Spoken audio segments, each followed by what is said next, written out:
Quadribol é um jogo de merda. E eu não tô falando do último lançamento para videogame. Tô falando do jogo que tem dentro da série de livros Harry Potter. Até parece que a pessoa que criou não entendia absolutamente nada sobre jogo e esporte. Mas calma aí que eu vou te explicar por que ele é um jogo merda e como a gente pode transformar ele num jogo bom. Pra quem não leu ou viu Harry Potter e não entende nada de quadribol, vou explicar rapidamente as regras.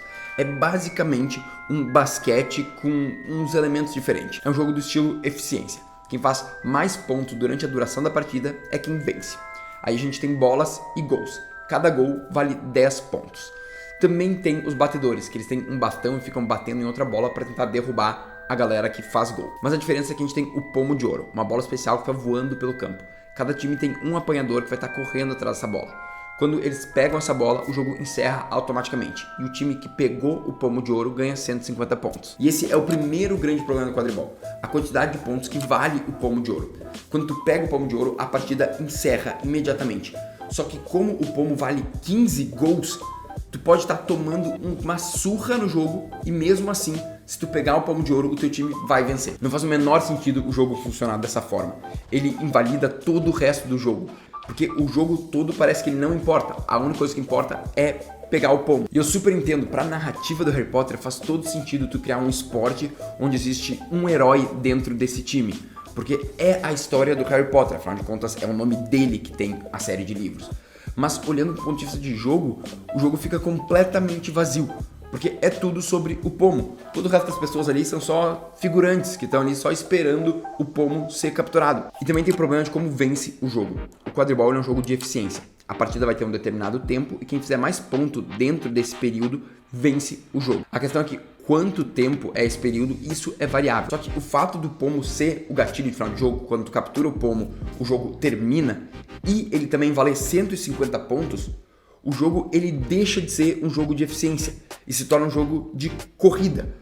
Porque é quem pegar o pomo primeiro que vence. Ele é um jogo que é para ser um jogo de eficiência, sobre quem faz o melhor dentro de um tempo, só que ele acaba se tornando um jogo de corrida, porque no fundo é sobre quem pega o pomo. Porque isso que é um jogo de corrida, é sobre quem chega primeiro em algum lugar, seja uma pista de corrida, seja um número de sets, como no tênis e no vôlei. Se tu quer entender um pouco mais sobre condições de vitória, nesse vídeo aqui eu explico como as condições funcionam e onde tu deve usar cada condição dentro do teu jogo. E fica muito claro como a autora não entende absolutamente nada de jogo e esporte, porque ela acabou misturando essas condições de vitória. E não tem nenhum problema ele ser um jogo de corrida. Eu até prefiro jogos que têm condição de vitória como corrida. Eu prefiro ver vôlei, ver tênis do que ver futebol, por um exemplo. Mas o problema é que tu não tem nenhuma métrica de o quão perto os times estão de vencer. Por exemplo, no vôlei e no tênis, tu tem uma pontuação que vai subindo. Então tu sabe o quão próximo um time tá da vitória. Tu tá vendo cada ponto subir e tu tá vendo eles se aproximarem da linha de chegada, que é a quantidade de sets que eles precisam vencer. Ou até uma corrida de verdade, tu tá vendo os corredores chegarem perto da linha de chegada. Então tu consegue entender quem tá mais perto da vitória. Já no quadribol não, como o pomo fica voando para sempre em qualquer lugar, tu não tem um acompanhamento de o quão próximo o time tá de vencer. A pessoa pode pegar o pomo agora ou pode pegar o pomo daqui 5 horas. Tu não tem nenhuma métrica de quão perto do final do jogo tá. Mas a gente pode resolver isso. Fazendo algumas mudanças, o quadribol pode se tornar um jogo interessante. Como a gente viu, o problema do quadribol é o pomo valer 150 pontos. Então a gente vai mudar a pontuação dele de 150 para 0. Isso mesmo. O pomo de ouro não vai valer nada. Então qual o objetivo do pomo de ouro? Ser o gatilho de final de jogo. Quando tu pega o pomo de ouro, o jogo termina, aí quem tiver mais ponto vence. O que a gente está fazendo é criando um jogo que é um jogo de eficiência, onde tem um final variável. O número de rodadas ou o tempo de jogo vai mudar de acordo com o tempo que levam para apanhar o pomo de ouro. Isso é uma mecânica muito legal que vários jogos de tabuleiro, videogame fazem isso. Eles são jogos de eficiência que tem um final variável. Tu não sabe quantas rodadas tu vai ter. Nos esportes reais não acontece muito ter um final variável num jogo de estilo eficiência. Se o final é variável, normalmente a gente tem um jogo mais no estilo de corrida. Mas pegar um jogo de eficiência que tem um gatilho de final de jogo de corrida, tu tem o melhor dos dois mundos. Tu cria aquela emoção do final do jogo que a corrida traz, junto com a eficiência que beneficia quem tem uma consistência melhor ao longo da partida. Mas o mais legal de tudo isso é que a relação de cada time com o pomo de ouro muda completamente a partir do momento que ele não dá ponto. Porque se o meu time tá vencendo, eu quero que o meu apanhador pegue o pomo de ouro e termine a partida agora, porque a gente tá vencendo. Já se meu time tá perdendo, eu não quero que ele pegue o pomo de ouro para finalizar, eu quero ter mais tempo para correr atrás do prejuízo. E aí, o meu apanhador vai ter que ficar atrapalhando o outro apanhador, impedindo ele de pegar o pomo de ouro. E olha como isso já cria uma dinâmica muito mais interessante, onde cada time tem uma relação diferente com o final do jogo, onde muda os papéis de cada pessoa dentro do jogo. Se eu tô vencendo, eu vou querer pegar. Se eu tô perdendo, eu vou querer impedir o outro cara de pegar. Então, fica quase 2 contra 1, né? Fica um apanhador e o pomo contra o jogador que quer pegar o pomo. Então ele fica atrapalhando o outro. Isso já muda completamente o jogo, porque isso pode mudar a qualquer momento. Se eu tô perdendo, eu tô impedindo o outro cara de avançar. De repente, meu time faz um gol e eu tô vencendo. Opa, mudou a relação e agora eu tô indo atrás do pomo enquanto o outro cara tá indo atrás de mim, pra me impedir de pegar. Até no quadribol de verdade, que eu acho uma piada falar quadribol de verdade, mas quando as pessoas jogam na vida real, segurando o cabo de vassoura e jogando a bola, pegar o pomo ele vale muito menos pontos, vale só 30 pontos. Mas eu ainda acho que valer 30 pontos faz todo mundo querer pegar o pomo. A gente não vai criar aquela dinâmica de mudar como cada um encara pegar o pomo. Na real, eu faria pegar o pomo valer 5 pontos, porque aí ele funciona como uma quebra do empate, mas ele nunca pode provocar um empate.